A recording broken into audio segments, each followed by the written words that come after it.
તોડફોડ કરે છે ને? હે બહુ બડબડ કરે છે ને? બેહાડ દઉં અંદર, બેહાડ દઉં. વકીલ નહીં તો વાત નહીં. સમજાડો. સમજાઈ ગયું.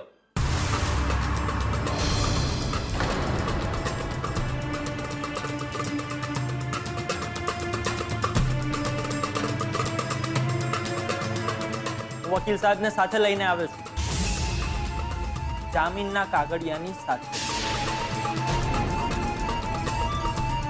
તો શું કહો છો શર્મા સાહેબ? હવે તો કોઈ વાંધો નથી ને ગપ્પા મારવામાં? વકીલ સાહેબ, મારો કાગળિયાના મોઢા પર.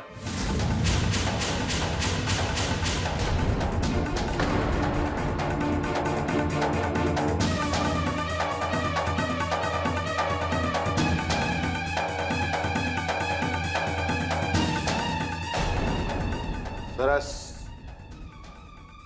બે જામીનના છે ને? હા, તો વાંધો.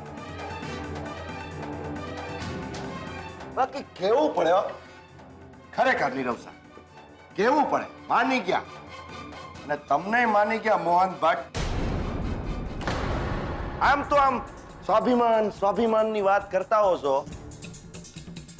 આ બાળ મજૂરોને તમારા દીકરાની જેમ હાચવો છો, અને તમને તમારી દીકરીની જરાય પરવા નથી. આ તમને છોડાવનાર નીરવ શાહ કોણ છે એ જાણો છો?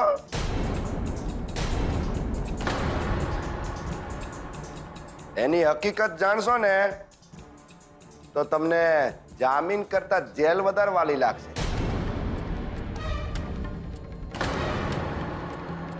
ઇન્સ્પેક્ટર, કીધું તું ને દૂર રહેજે. કીધું તું ને.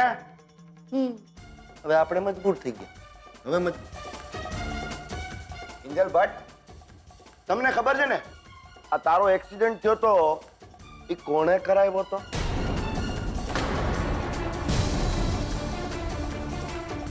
ના, એટલે જો તારે ફરિયાદ કરવી હોય તો આપણે ફરિયાદ નોંધવા માટે તૈયાર છો. હા, તું તાર ચિંતા કરતી નહીં. હોય 100% તને સાથ દેશો.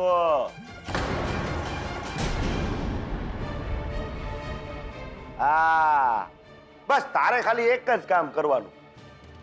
તારે ફરિયાદ નોંધાવી પડશે, અને ફરિયાદમાં એમ લખાવવાનું કે એક્સિડન્ટ કરતાને મારે પકડવો છે. પછી જો એની કોઈ જરૂર નથી, કારણ કે મને ખબર છે મારો એક્સિડન્ટ કોણે કર્યો હતો. એનું નામ છે નીરવ શાંતિલાલ શાહ.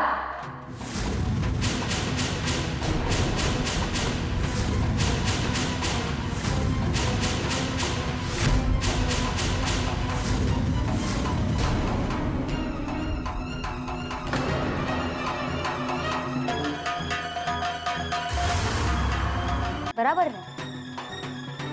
ને મારે નીરવની વિરુદ્ધ કોઈ ફરિયાદ નથી લખાવતી.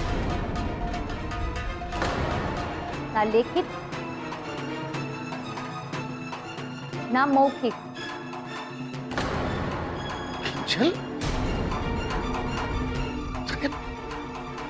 તને આ વાતની જાણ હતી?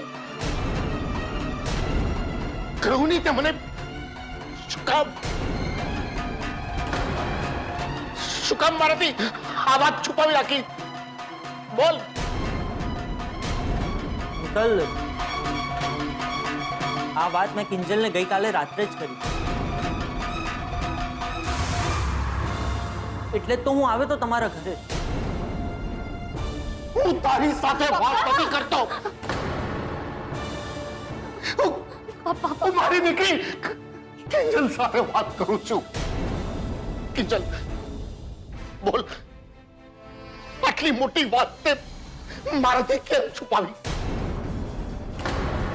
કઈશ મને, શું કામ? આ માણસ છે ને તારી જિંદગી સાથે રમી રહ્યો છે, અને આ રમતમાં આપણે ઘરની બહાર થઈ ગયા. તો